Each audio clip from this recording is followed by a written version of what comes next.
자, 오늘 우리에게 주시는 하나님의 말씀을 함께 보겠습니다. 오늘 우리에게 주시는 하나님의 말씀은 민수기 28장 1절로 15절까지의 말씀입니다. 민수기 28장 1절로 15절까지의 말씀을 봉독하겠습니다. 여호와께서 모세에게 말씀하여 이르시되 이스라엘 자손에게 명령하여 그들에게 이르라. 내 헌물, 내 음식인 화제물, 내 향기로운 것은 너희가 그 정한 시기에 삼가 내게 바칠지니라. 또 그들에게 이르라. 너희가 여호와께 드릴 화제는 이러하니 1년 되고 흠 없는 순양을 매일 2마리씩 상번제로 드리되 어린 양 1마리는 아침에 드리고 어린 양 1마리는 해질 때에 드릴 것이요. 또 고운 가루 10분의 1 에바에 빻아낸 기름 4분의 1 흰을 섞어서 소제로 드릴 것이니 이는 시내산에서 정한 상번제로서 여호와께 드리는 향기로운 화제며 또 그 전제는 어린 양 1마리에 4분의 1 흰을 드리되 거룩한 곳에서 여호와께 독주의 전제를 부어 드릴 것이며 해질 때에는 2번째 어린 양을 드리되 아침에 드린 소제와 전제와 같이 여호와께 향기로운 화제로 드릴 것이니라. 안식일에는 1년 되고 흠 없는 순양 2마리와 고운 과루 10분의 2에 기름 섞은 소제와 그 전제를 드릴 것이니 이는 상번제와 그 전제 외에 매 안식일의 번제니라. 초하루에는 수송아지 2마리와 순양 1마리와 1년 되고 흠 없는 순양 7마리로 여호와께 번제를 드리되 매 수송아지에는 고운 가루 10분의 3에 기름 섞은 소제와 순양 1마리에는 고운 가루 10분의 2에 기름 섞은 소제와 매 어린 양에는 고운 가루 10분의 1에 기름 섞은 소제를 향기로운 번제로 여호와께 화제를 드릴 것이며 그 전제는 수송아지 1마리에 포도주 반 흰이요 순양 1마리에 3분의 1 흰이요 어린 양 1마리에 4분의 1 흰이니 이는 1년 중 매월 초하루의 번제며 또 상번제와 그 전제 외에 순염소 1마리를 속죄제로 여호와께 드릴 것이니라. 아멘. 말씀이 좀 어렵죠? 뭐 번제, 뭐 상번제, 전제, 뭐 그러면서 무슨 몇 분의 몇 에바, 무슨 몇 분의 몇 흰을 들여서 아주 복잡한 이야기 같습니다만 이 이야기를 통해서 우리가 얻는 영적인 교훈이 있습니다. 이 말씀들이 우리에게 주는 귀한 그 교훈 앞에 또 순종하는, 항상 우리는 하나님의 말씀을 기록된 성경을 통해 들으면서 이 말씀이 내 신앙과 내 삶에 하나님께서 주시는 복된 말씀이라 여기면서 여기서 영적 교훈을 얻는 그런 믿음의 삶이 되기를 간절히 축원합니다. 자, 이번 한 주간도 하나님의 은혜가 가득하기를 비는 마음으로 우리 옆에 있는 분, 앞에 뒤에 있는 분들하고 한번 인사 나누겠습니다. 축복합니다 하고 인사 한번 하겠습니다.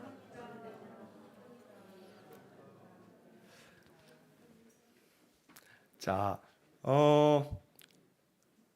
우리는 지금 신약 시대의 교회 시대를 살고 있습니다. 이 말은 구약 시대가 있고 그 구약 시대가 다 지나서 성자 하나님 그리스도께서 이 땅에 사람의 몸으로 오셔서 구원의 사역을 감당하시고 십자가에 죽으시고 부활 승천하신 후에 이 땅에 주님께서는 교회를 세우셨습니다. 그래서 사도들을 통해서 교회를 세우신 후에 이제 지금까지 2000여 년 이 교회의 시대가 계속 진행되고 있는 거지요. 자, 왜 이 말씀을 드리냐면 구약의 시대에 드렸던 예배와 신약의 시대에 드려지는 예배가 차이가 있다는 겁니다. 우리가 잘 아는 것처럼 구약의 예배는 동물을, 짐승을, 하나님이 명하신 그 짐승이 있어요. 수송아지, 또 아니면 순염소, 순양, 이렇게 해서 짐승을 바쳐서 산비둘기, 뒷비둘기 이런 것도 있죠. 그래서 짐승을 희생 제물로 삼아서 드리는 그런 동물 희생 제사의 예배를 드렸어요. 그러나 예수님 당시까지만 하더라도 그렇게 짐승을 잡아서 희생하여 드리는 예배를 드렸지만 이제 예수님 십자가에 달려 돌아가시고 부활하시고 난 다음에는 더 이상 짐승으로 드려지는 제사가 아닌 하나님 앞에서 신령한 노래로 찬미로 노래하며 주의 말씀 안에서 그 말씀 나누면서 이제 예배하는 새로운 교회 시대의 예배가 만들어졌죠. 자, 그러면서 이제 그 구약의 예배가 그럼 과연 다 필요 없는 거냐? 쓸데없는 거냐? 구약 성경에 나오는 이런 모든 것들은 더 이상 우리가 이런 예배를 드리지 않으니까 볼 필요도 없느냐? 다 소용없는 거냐가 아니고, 방법은 달라졌지만 거기에 담겨져 있는 내용만큼은 아직도 계속 되어져야 할 그런 중심이 있기 때문에 우리가 구약의 말씀도 하나도 소홀히 함 없이 봐야 한다는 겁니다. 간혹 기독교 신자들 중에 구약은 필요 없다, 신약만 있으면 된다, 구약은 율법이니까 율법은 다 버려야 된다, 신약의 복음만 필요하다 라고 이렇게 생각하고 말하는 분들이 계세요. 물론 그것은 그 교회 목사님이 그렇게 가르쳤기 때문일 거예요. 근데 그것은 균형 잡힌 바른 신앙이라고 말할 수 없어요. 성경은 구약의 성경과 신약의 성경 모두가 우리의 신앙의 삶에서 대단히 중요한 하나님의 말씀이에요. 구약은 하나님 말씀이 아닌 것이 아니죠. 구약도 하나님 말씀이고 신약도 하나님의 말씀이에요. 그래서 이 구약과 신약의 말씀을 우리는 두루 균형 있게 이 말씀을 통해서 영적인 교훈을 얻어야 되는 겁니다. 자, 우리가 지금 민수기를 쭉 읽어가고 있습니다. 우리가 이제 앞에서 민수기 26장에서는 인구조사를 했죠. 출애굽 2세대를 향한 인구조사였어요. 맨 처음에 출애굽했던 사람들은 광야 40년을 지나면서 다 죽었어요. 그리고 이제 가나안 땅에 들어가야 할 출애굽 2세대, 광야에서 태어난 신세대죠. 이 신세대에게 인구조사를 쫙 했어요. 인구조사의 목적은 물론 20살 이상의 싸움에 나갈 만한 사람들, 군사들의 숫자를 점호한 거나 마찬가지예요. 그러나 거기에만 목적이 있는 게 아니고, 두 번째 인구조사는 가나안 땅에 들어갔을 때 각각의 지파의 인구 숫자에 비례해서 땅을 분배해줘라 라고 하는 땅 분배를 목적으로 한 인구조사이기도 했어요.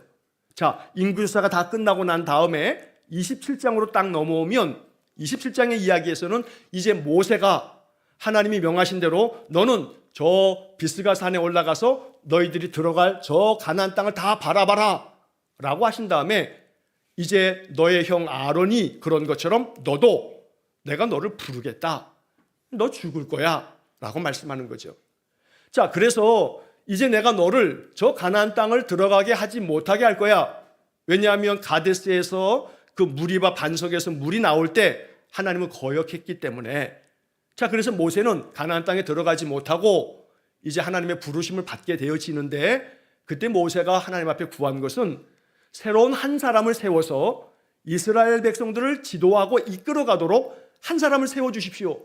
자, 그래서 하나님께서 여호수아를 세워서 그에게 안수하고 그에게 모든 것을 위탁하고 그로 하여금 이스라엘을 이끌어갈 두 번째 지도자로 그 지도력을 계승해 주는 이야기가 27장에 나와요. 우리가 지난주 중에 이제 주말에 쭉 그걸 읽어왔어요. 자, 그리고 난 다음에 이제 28장으로 오늘 딱 넘어온 거예요. 자, 28장으로 넘어왔는데, 자, 이 28장의 이야기에서 이제 가만히 보세요.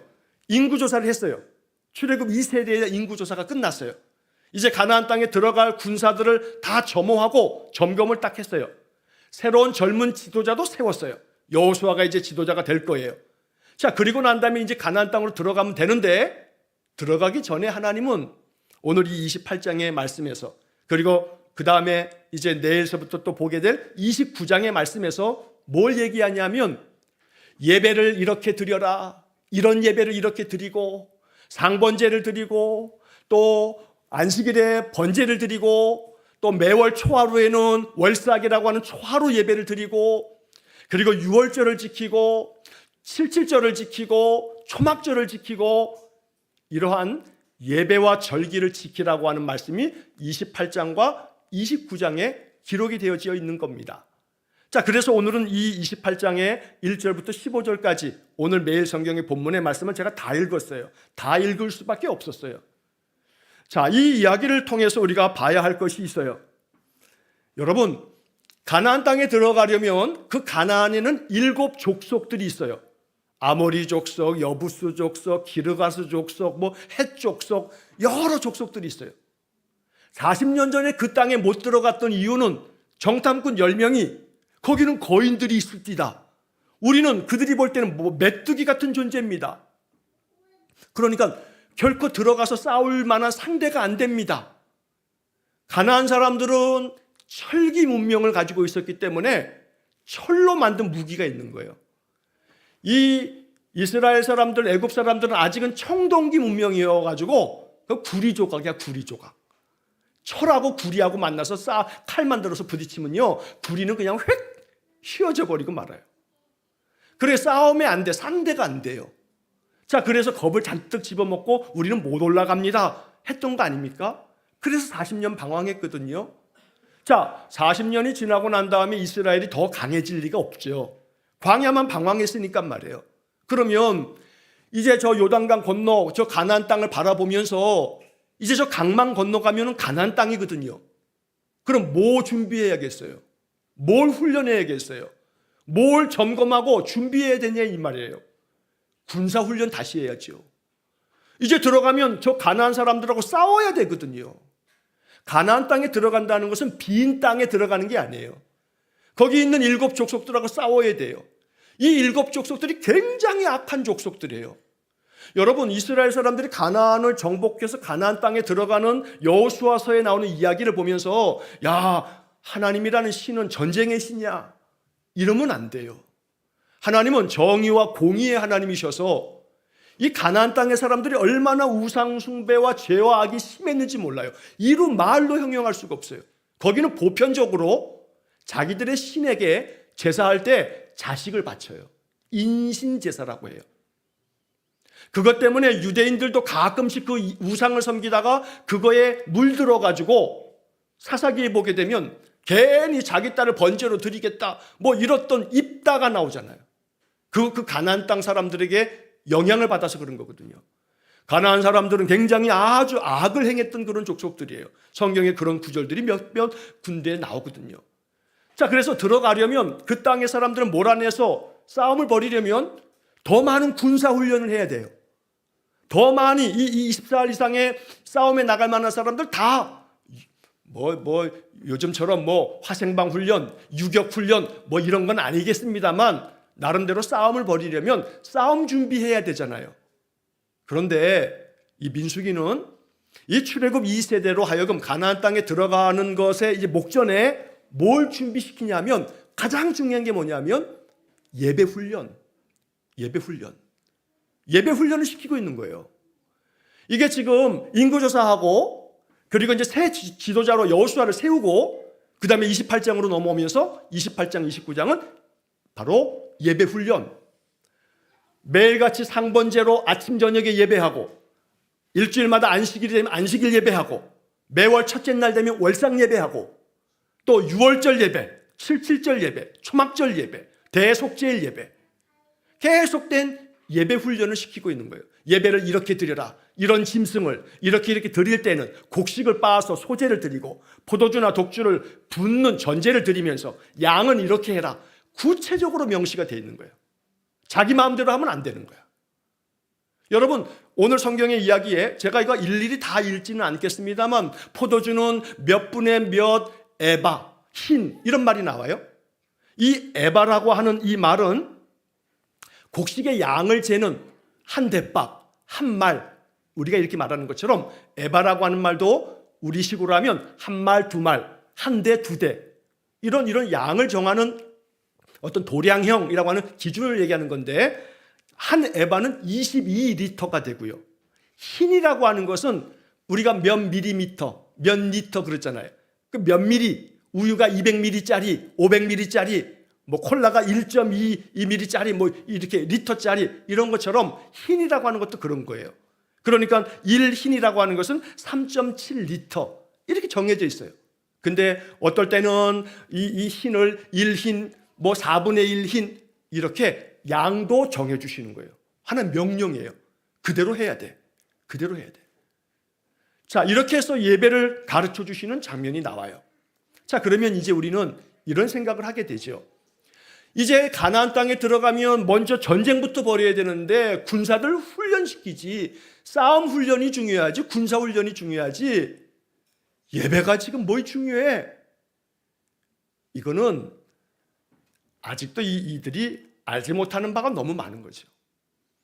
중요한 것은 하나님 앞에서 하나님 백성들에게 하나님 원하시는 것은 가나안 땅에 들어가더라도 가장 먼저 세워야 할 중요한 것은 뭐냐면 예배다. 예배다.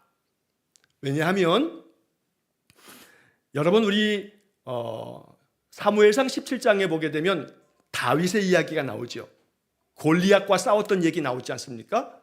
제가 이 골리앗 얘기를 할 때마다 이제 자주 드렸던 말씀이기도 하니까 여러분 잘 알고 계세요. 자, 다윗이 골리앗과 싸우러 나갈 때 뭐 칼이며 창이며 사울 왕이 가장 좋은 왕이 가지고 있는 창이며 칼이 얼마나 좋겠어요. 그러나 갑옷도 입혀주고 투구도 씌워주고 자기의 칼도 주고 했지만 다윗은 그거 다 내버려 두고 물맷돌 하나 가지고 나아가면서 골리앗 앞에서 뭐라고 소리를 쳤냐 하면 그는 하나님 앞에서 이런 마음을 가졌던 거예요.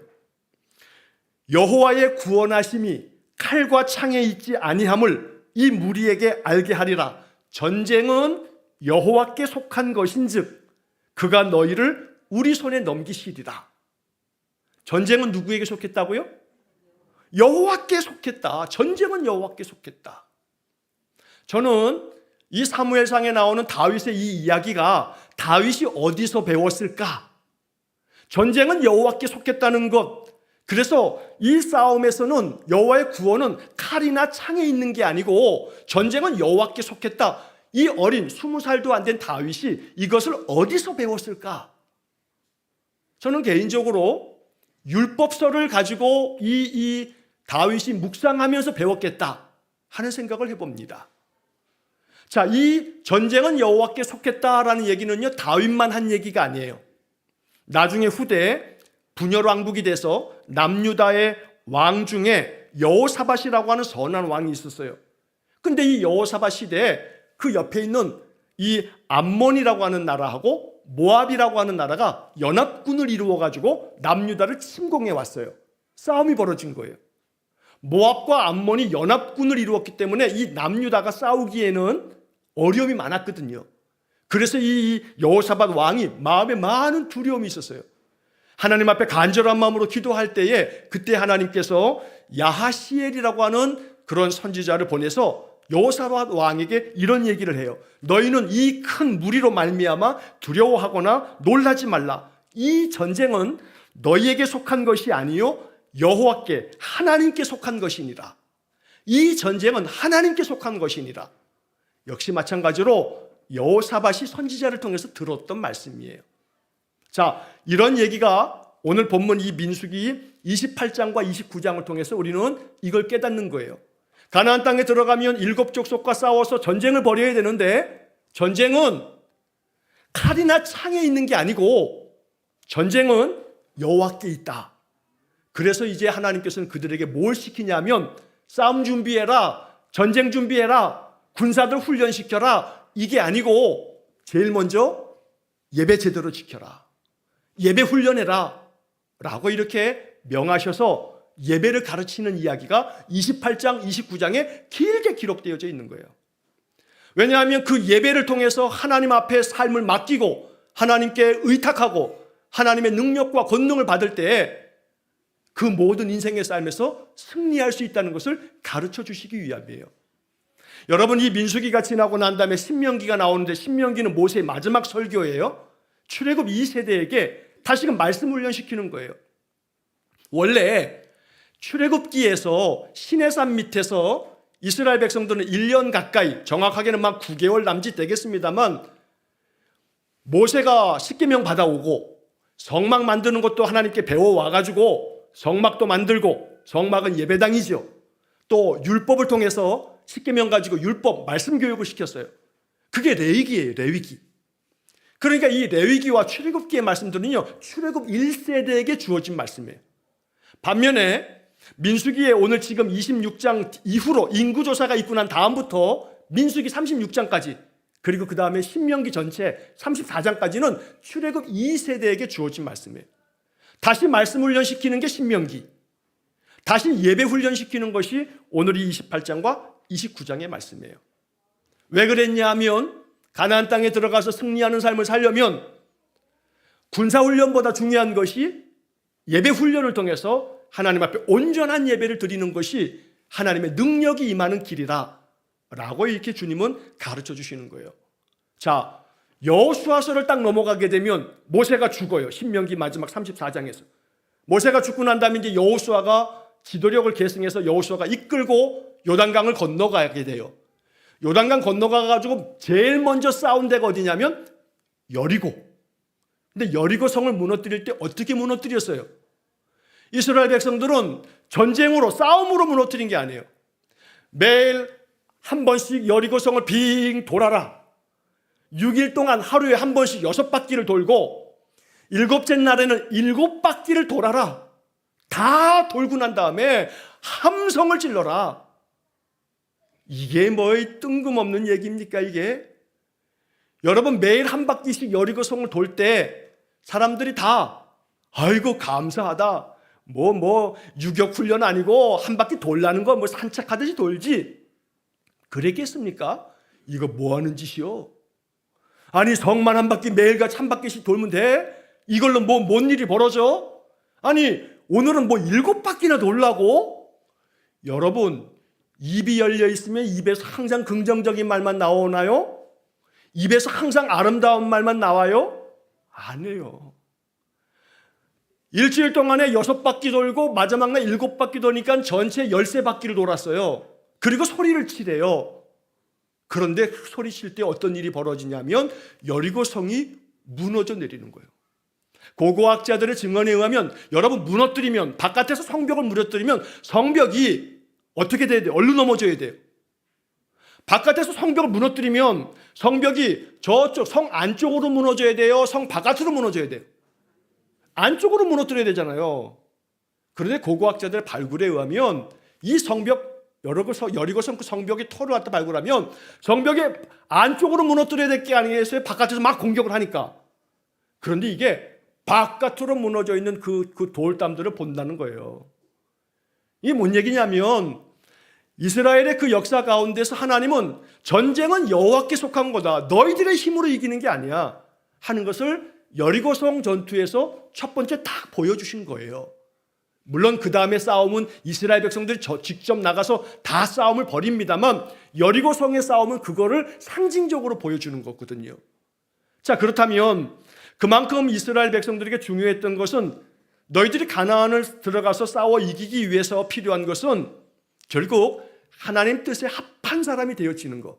그러면 형통해 라는 가르침이 있어요. 그래서 하나님은 뭘 가르치시냐면 예배를 가르치시는 거예요. 오늘 우리들이 이 말씀을 통해서 봐야 할 중요한 것이 뭐냐면 제가 오늘 말씀의 제목을 뭐라고 했냐면 예배에 헌신하는 삶, 예배에 헌신하는 삶을 살아라. 이게 오늘 28장 29장의 전체적인 교훈이에요. 예배에 헌신하는 삶을 알아라. 이것을 통해서 하나님께서 우리에게 주시는 신비한 은혜와 축복이 있음을 믿어야 되는 거예요. 성경의 증언이거든요. 이 성경은 소설이 아니에요. 이거 꾸며낸 만들어낸 얘기가 아니에요. 이스라엘 땅에 가면요 성경에 나오는 그 지명들이요 지금도 그 지명 그대로 다 쓰는 곳이 너무 많아요. 역사적 사실이다 이 말이에요. 역사적 사실. 자, 그만큼 이 성경의 이야기를 통해서 증언해 주시는 것은 뭐냐 하면 우리의 신앙의 인생의 삶에서 우리가 늘 승리의 삶을 살아가며 그 삶이 복되고 형통하려면 내 힘이나 내 지혜로 살지 말고 하나님 은혜로 살아라. 그 은혜를 더 구해라. 그러려면 가장 먼저 중심이 되어야 할 게 뭐냐면 예배의 삶이다. 예배의 삶. 그러니까 예배를 온전히 헌신적으로 예배에 헌신해라 라고 하는 명령이 출애굽 2세대에게 주어진 거예요. 현대 기독교인들에게는 예배가 그냥 드려도 될 수 있고 또 안 드릴 수도 있지 이럴 수 있는지 모르겠습니다만 성경의 하나님의 이 말씀들을 정말로 우리가 바로 안다면 뭔 일이 있어도 예배의 헌신이 철저하게 되어질 때 거기에 하나님이 귀히 여기심이 있고 그들의 삶 속에 하나님 부어주시는 은총이 있음을 믿어야 돼요. 그래서 오늘 이 이야기들을 살피면서 여러분들의 마음속에 예배에 헌신하는 삶이야말로 하나님이 얼마나 그를 존귀히 여기시는지를 여러분 마음속에 깊이 새길 수 있기를 간절히 축원합니다. 자, 오늘 본문의 이야기에서는 여러 가지 예배의 것들을 말씀드리고 있는데 뭐라 말씀하시냐면 첫째는 상번제를 드려라 그래요. 상번제. 여기 상이라고 하는 말은 항상이래요. 항상 번제 드려라 그래서 상번제예요. 자, 이 상번제는 뭐냐면 아침에 예배를 드리고 해질녘에 또 드려라 그러는 거예요. 그 하루에 몇 번 드리는 거예요? 2번 드리는 2번. 하루에 2번. 매일같이 하루에 2번 예배 드리고 일주일이 지나면 안식일이 되면 안식일날 또 예배 드려라. 그거예요. 그리고 또 매월 첫째 날이 되게 되면 오늘 본문의 말씀에 11절에 보면 초하루에는 그래요. 옛날 개역 성경에는 월삭이라 그래요. 월삭. 매월 초하루에 첫째 날에는 또 초하루 월삭의 예배를 드려라. 이게 이제 오늘 본문의 이야기예요. 제물에 대한 이야기는 제가 안 할 거예요. 제물을 뭘 바치고 얼마를 바치고 이런 얘기는 안 할 거예요. 중요한 것은 상번제 드리고 안식일을 지키고 또 월삭을 지켜라.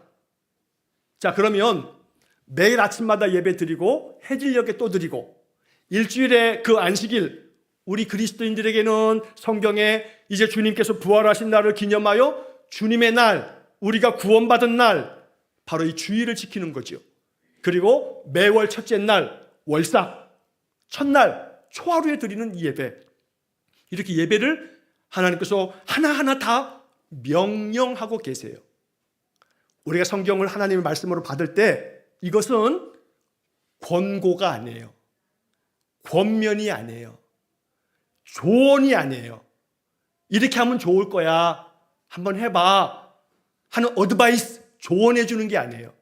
이건 하나님의 명령이에요.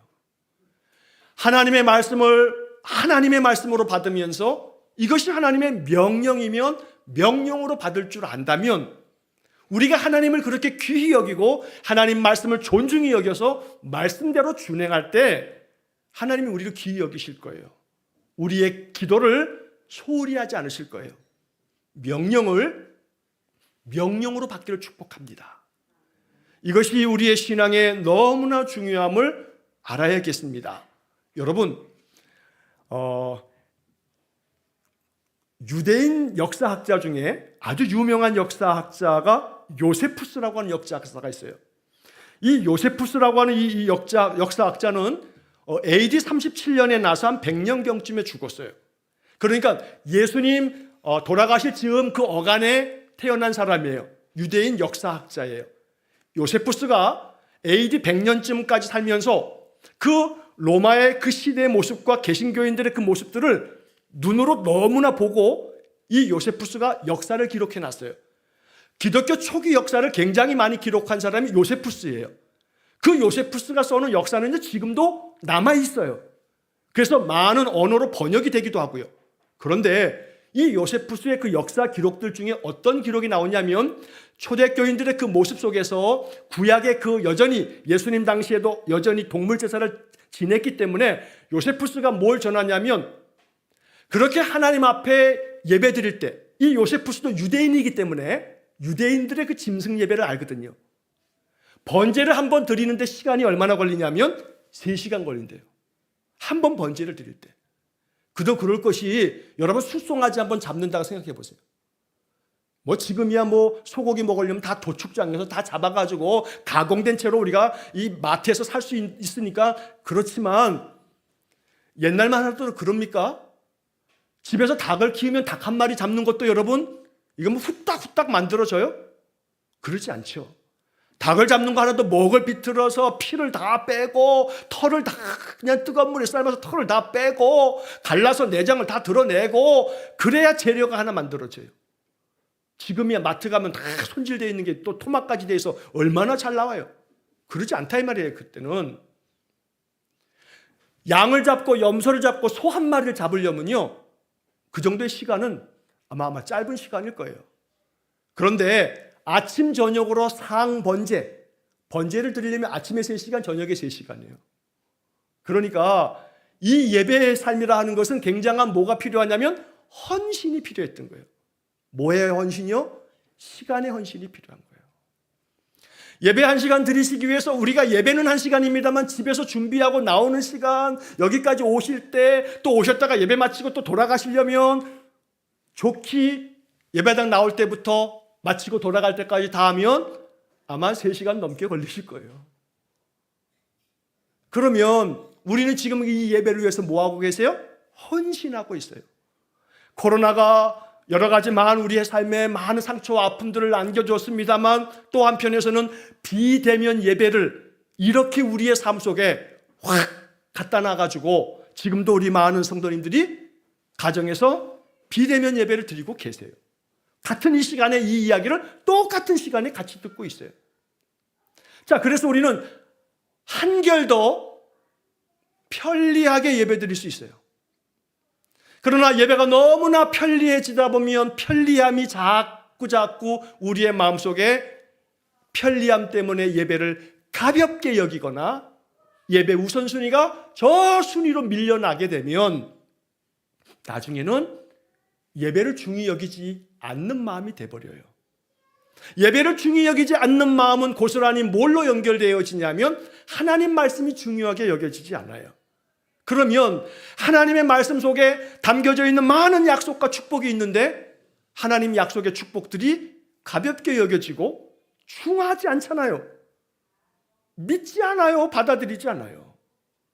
그리고 난 다음에 내 삶 속에서 어그러지고 깨어지고 내 삶이, 내 마음이, 내 심령이 무너져 내리고 다 다른 사람 탓만 되지. 내 심령 가운데 하나님 앞에서 내가 어떤 인생의 본분을 다하고 있는가. 전도서의 맨 마지막에 인생의 참된 본분은 여호와를 경외하는 삶이거든요. 이스라엘 백성들에게 강조하는 것은 바로 그 예배에 헌신된다는 삶을 살아라. 아침에 예배하고 저녁에 예배하는 상번제 드리고 일주일마다 한 번 안식일에 예배함을 통해서 우리는 거룩한 주일의 예배를 드리고 그리고 초하루에는 한 달의 모든 삶을 주님께 맡기면서 월삭에 초하루 예배를 드리고 이렇게 명령하고 계시는 거죠. 이것을 통해서 하나님은 그들을 영적으로 하나님의 은혜가 충만한 사람으로 만드는 겁니다. 요한삼서 1장 2절의 말씀을 너무나 잘 알죠. 순복음 교인들은 아주 금과 옥조처럼 여기는 구절이에요. 뭐라고 되어 있어요? 사랑하는 자여 내 영혼이 잘됨 같이 범사에 잘되고 강건하여지기를 원한다. 이게 순복음 교인들이 굉장히 좋아하는 그런 성경 구절이라고 아주 그냥 정평이 나 있죠. 이 말씀을 가만히 뜯어보면 사랑하는 자요 내 영혼이 잘됨 같이 네 범사가 잘되고 강건해지기를 바란다. 뭐가 먼저 잘 돼야 돼요? 영혼이 잘 돼야 돼요. 영혼에 대한 무관심, 영혼에 대한 이 무게를 그냥 가볍게 여긴다면 나머지 내 인생의 삶의 틀어짐에 대한 부분은 오로지 내 몫이 돼버려요. 오직 내가 내 삶 속에서 영혼이 잘 되어지도록 뭐에 헌신해요? 예배에 헌신하는 삶. 예배에 헌신하는 삶.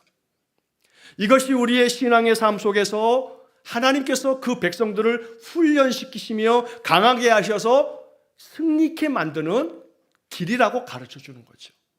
그래서 우리는 28장을 통해서 매일같이 아침과 저녁에 드리는 이 상번제, 일주일에 한 번씩 드리는 안식일의 번제, 초하루에 드리는 월삭의 예배, 오늘 본문은 거기까지만 나와 있어요.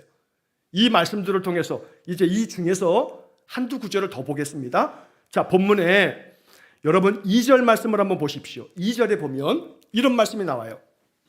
이스라엘 자손에게 명령하여 그들에게 이르라. 뭐라고 되어 있어요? 이스라엘 자손에게 명령하여. 말씀드렸죠? 이건 명령이에요. 권면이 아니에요. 명령하여 이렇게 그들에게 이르라. 내 헌물, 내 음식인 화제물, 내 향기로운 것은 너희가 그 정한 시기에 삼가 내게 바칠지니라. 명령이에요. 여기서 내 헌물, 내 음식인 화제물, 내 향기로운 제물, 내 향기로운 것, 여기에 다 뭐가 들어가냐면 내 것. 하나님 말씀하시는 거예요. 나의 헌물을 하나님 앞에 바칠지니라. 나의 음식인 화제물을 바칠지니라. 나의 향기로운 것들을 바칠지니라. 뭐 하라고요? 바치라고요. 그러면 여러분, 이 밭이라고 하는 이 말씀을 잘 알아야 돼요. 이 밭일지니라라고 하는 이 말은요, 아주 심오한 뜻이 있어요. 단순히 그냥 문자로만 보면 하나님 앞에 예배 올 때 헌금 가지고 와라, 헌금 바쳐라, 이렇게 읽으면 안 돼요. 여기 밭일지니라라고 하는 말에는 히브리어 성경을 보면 이 밭일지니라라고 하는 이 말씀이 어떤 단어로 쓰여 있냐면 카라부라고 하는 동사가 쓰여 있어요. 근데 이 카라부하는 동사를 학자들이 연구해 봤더니 이 카라부라고 하는 밭일지니라 번역된 이 말은 어떤 뜻이 있냐면 연기가 되게 하다라는 뜻이 있어요. 연기가 되게 하다. 번제라고 하는 것은 짐승을 태워 바치는 거거든요. 태우면 연기가 올라가잖아요. 연기가 돼요. 연기가 되게 하다. 이게 바로 카라부라고 하는 동사의 뜻이에요. 이 말은 뭐냐면 결국 짐승을 잡아서 그 죽일 때, 그걸에서 번제로 다 태워 드릴 때 그 짐승의 생명이 소멸되어지는 죽음을 얘기하는 게 아니고 이것들이 뭐가 된다고요? 연기가 돼서 하늘로 올려지도록 해라 라고 하는 거예요. 그래서 성경학자들 가운데 이 말씀을 이해할 때 너희들이 예배를 통해서 너희 자신을, 바울이 로마서 12장에서 말한 것처럼 너희 자신을 거룩한 산 제물로 드려라. 우리 자신을 향기로운 제물이 되어 하나님께 우리 자신을 예배하며 주님께 드리면 우리 자신의 예배가 뭐가 되어져요? 연기가 되어서 하늘로 올려지도록 해라. 다시 말하면 이 짐승의 몸이 이제는 연기로 변화되어서 새로운 존재가 되어서 하나님께로 승화되어지는 인생이 되라는 명령인 거예요. 예배는 나의 존재가 변화되어 거룩하게 승화되는 단계가 예배입니다. 예배를 통해서 나 자신을 거룩한 산 제물로 드리면서 내 시간을 드리지요. 내 마음에 감사의 마음으로 예물도 우리가 정할 때 마음으로 드려요. 내 마음 중심을 드리는 거예요. 그러면서 나의 삶을 드려요. 드리는 게 예배예요. 드리는 게 예배예요. 오늘 본문을 쭉 읽어보게 되면 여러분 그 다음 이제 3절서부터 쭉 읽어보시게 되면 나중에 한번 여기서 드리되 드릴 것이요 드릴 것이니 드리되 드릴 것이며 드리되 드릴 것이니라. 오늘 본문에서요 계속 강조되는 게 뭐냐면 드린다는 거예요. 드린다는 거. 3절부터 그 뒤에 나오는 이야기를 쭉 읽다 보면 드릴 것이고 드리되 드리고 드린다라고 하는 말이 계속 나와요. 뭘 드리는 거예요? 하나님 앞에 향기로운 것을 드리는 거예요. 그 드린다라고 하는 것은 하나님께 바칠지니라 내놔 내꺼 내놔 하는 강탈이 아니라 말씀드린 것처럼 카라브라고 하는 것은 연기가 되게 해라, 존재가 바뀌어라, 그런 말이에요. 예배를 통해서 너의 마음 중심을 하나님께 예배함으로 말씀과 기도와 찬양 속에서 너의 존재가 승화되어져라, 변화되어져라 라고 말씀하시는 거예요. 그래서 우리는 예배를 통해서 새 마음을 갖게 돼요. 새로운 힘이 생겨져요. 새 용기를 갖게 돼요. 한 주를 살아갈 수 있는, 또 한 달을 살 수 있는 새 능력을 부여받게 돼요. 그러면 인생에 그 어떤 것이 괴로움이 많고 힘이 들어도 견딜 마음과 능력과 힘이 생겨요. 내 마음이 새로워져요. 그래서 내 마음속에 하나님 주시는 마음으로 내게 주어진 삶을 살아갈 수가 있어요. 그렇기 때문에 예배는 나를 바꾸는 능력이 임하는 시간이에요.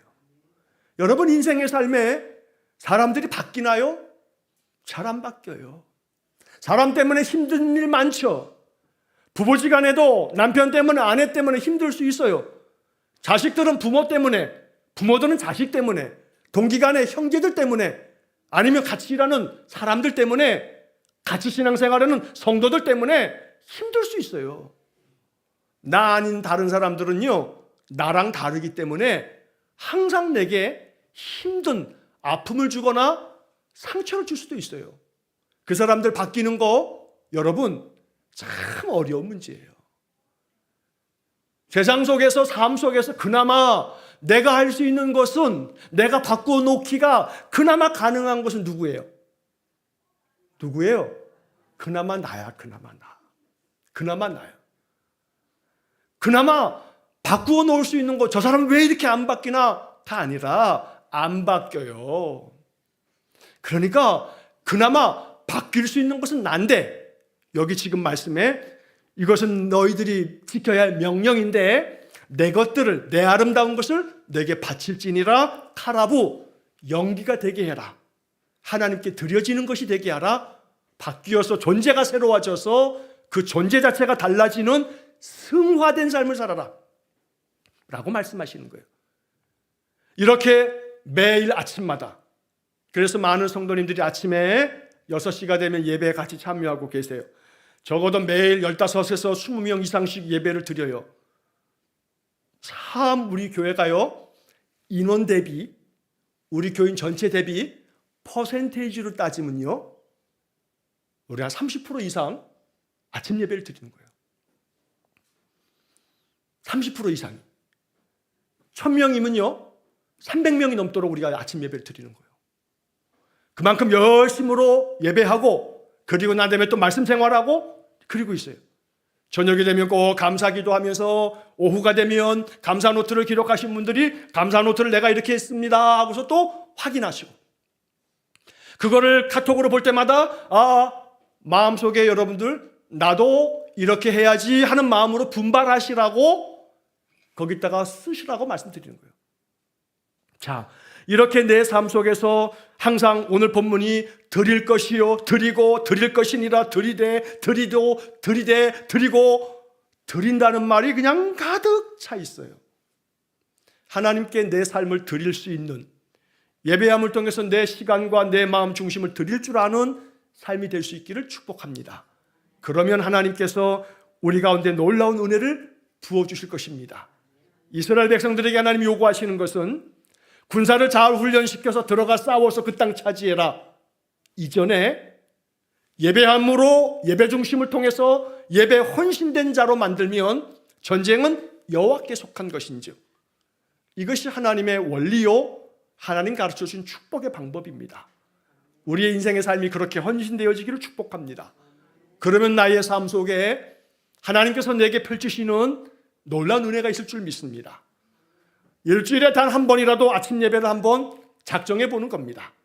일주일에 한 번만이라도. 그러다가 또 은혜가 되어지게 되면 내가 이번 주에는 한 2번 참여해 볼까? 도 될 수 있죠. 이렇게 한 번씩 예배의 삶으로 더 나아갈 때, 또 거룩한 주일의 이 예배를 통해서 우리의 삶 속에 카라부, 우리 자신의 삶이 하나님이 받으실 만한 연기가 되게 하라.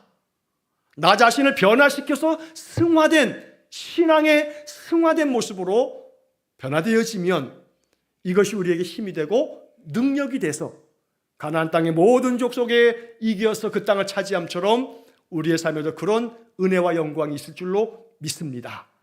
내 힘만, 자만한 마음으로 내 힘으로 살 수 있다 여기지 말고 겸손한 마음으로 하나님 힘으로 살겠으니 나로 하여금 예배에도 헌신된 삶을 위해서 내가 마음 가운데 결정하고 작정할 때 성령님 도와주십시오. 작정된 마음 속에 은혜를 주셔서 내가 더욱더 힘써 예배의 삶, 말씀의 삶을 통해서 하나님의 능력을 경험하는 복된 삶이 되시기를 주의 이름으로 간절히 축원합니다. 기도하겠습니다.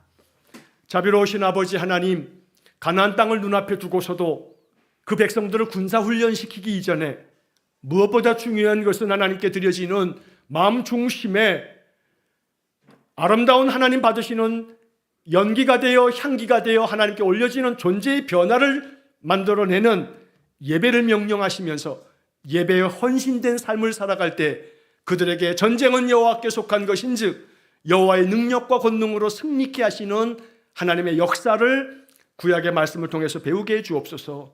이 배움이 우리의 마음 가운데 결정과 결단되게 해주시고 그래서 더욱더 힘써 예배에 헌신함으로 하나님 앞에 늘 은혜를 얻기에 합당한 거룩한 성도가 되게 해 주옵소서. 이 말씀을 마음의 은혜로 받아 이 말씀 앞에 아름답게 응답해가는 우리 귀한 성도들 되게 해 주옵소서.